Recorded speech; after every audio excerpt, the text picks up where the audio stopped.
QUICKTIME report, and don't forget to keep it locked.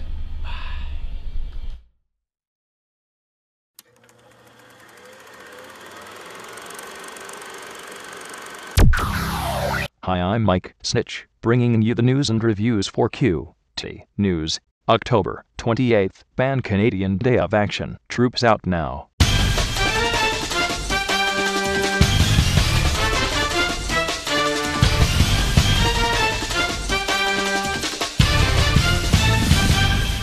The Collectif Échec la Guerre, Canadian Peace Alliance, the Canadian Labour Congress, and the Canadian Islamic Congress are jointly calling for a Pan-Canadian Day of Protest this October 28, 2006, to bring Canadian troops home from Afghanistan.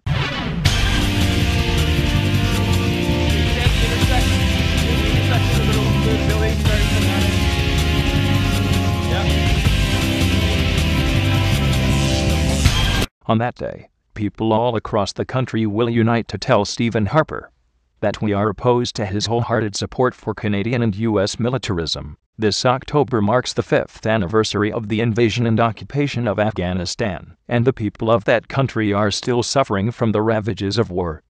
Reconstruction in the country is at a standstill, and the needs of the Afghan people are not being met.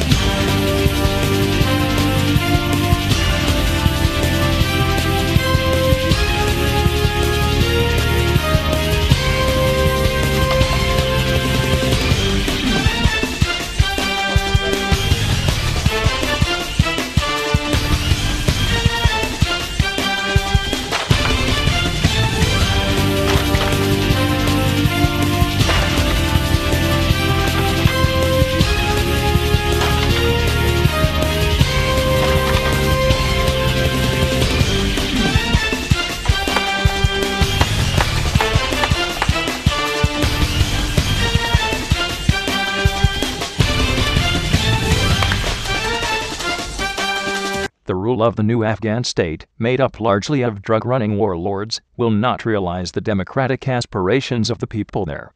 In fact, according to Human Rights Watch reports, the human rights record of those warlords in recent years has not been better than the Taliban. We are told that the purpose of this war is to root out terrorism and protect our societies. Yet the heavy-handed approach of a military occupation trying to impose a US-friendly government on the Afghan people will force more Afghans to become part of the resistance movement. It will also make our societies more, not less, likely to see terrorist attacks.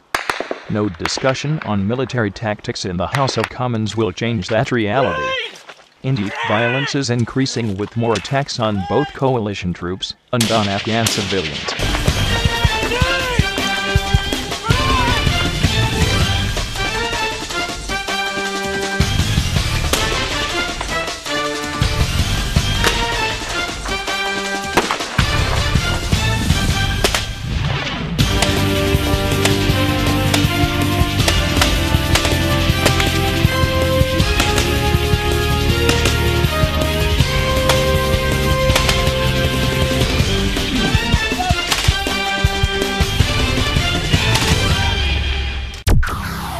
Hi, I'm Crystal Jones bringing you the news and reviews for QT News. NATO continues slaughter of civilians in Afghanistan.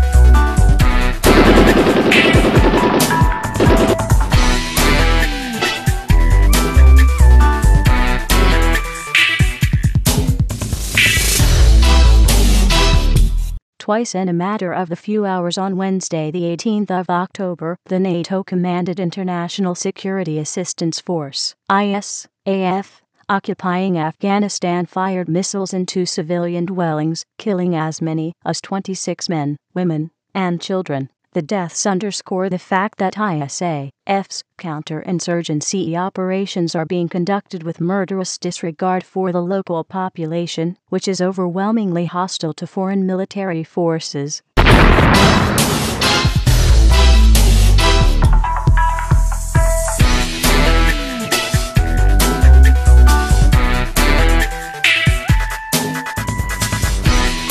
The first incident took place in the Zari district of Kandahar province, where the Canadian military alleges its troops killed between 500 and 1,500 Taliban guerrillas during August and September in an offensive codenamed Medusa.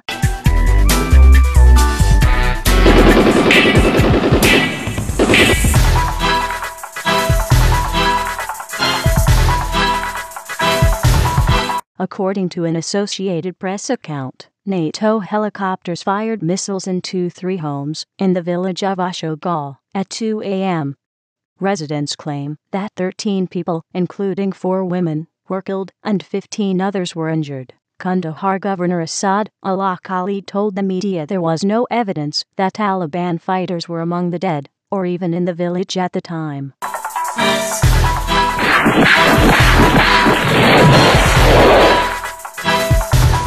Several hours later, rockets ripped into a house in Giereshk, a town in Helmand province.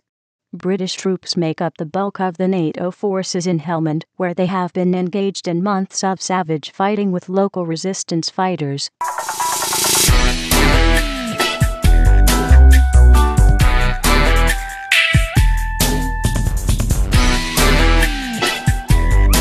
These indiscriminate killings are a significant factor in encouraging Afghans to take up arms against the occupation. The ranks of the insurgency are continuing to expand despite the tremendous casualties the poorly equipped Afghan guerrillas suffer in any direct engagement with NATO troops.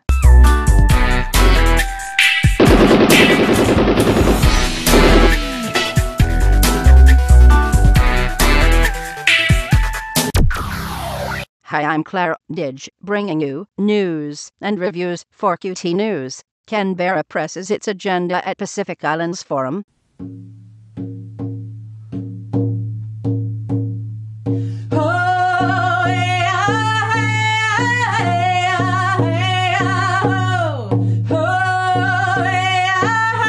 The annual 3-day meeting of the 16-member Pacific Islands Forum commenced on Monday in Fiji, amid aggressive efforts by the Australian government to remove the Solomon Islands government and place growing pressure on Papua New Guinea, PNG.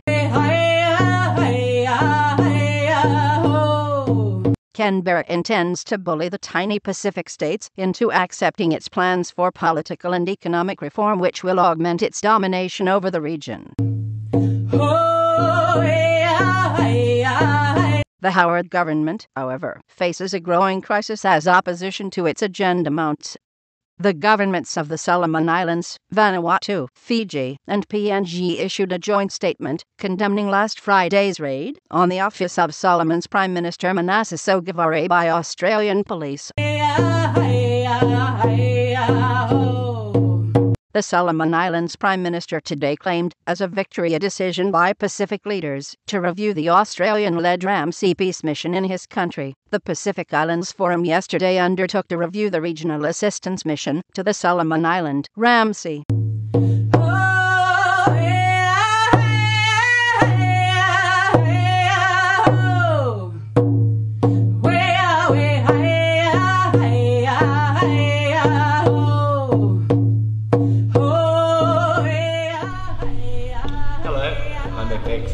Don't forget to keep tuning into the QUICKTIME report and keep it locked.